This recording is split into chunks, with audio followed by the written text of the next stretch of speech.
OBC उमेदवारांना पाडण्याची भाषा जरांगे करत असतील तर आम्हालाही पक्ष बाजूला ठेवून लढावं लागेल. भुजबळ आक्रमक. 17 तारखेला बीडमध्ये ओबीसींची महाएल्गार रॅली निघणार. भुजबळांची माहिती. मुंबईतील कस्तुरबा रुग्णालयामध्ये सोहळ्यादरम्यान निवृत्त कर्मचाऱ्यानं प्रबोधनकार ठाकरेंचं पुस्तक दिल्यानं वाद. महिला कर्मचाऱ्यानं पुस्तक फेकून निवृत्त कर्मचाऱ्याला माफी मागण्यास सांगितलं. माजी महापौर किशोरी पेडणेकरांची कस्तुरबा रुग्णालयाला जात स्टाफची चर्चा.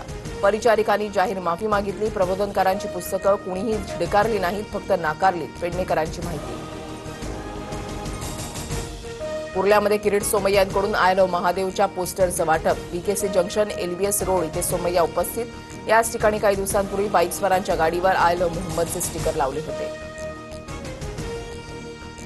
हिमाचल प्रदेशमधल्या बिलासपूरमधील बसवर डोंगराचा ढिगारा कोसळला. 18 लोकांचा मृत्यू. 2 मुलांना वाचवण्यात यश. पंतप्रधान मदत निधीमधून मृतांच्या कुटुंबियांना 2 लाखांची मदत जाहीर.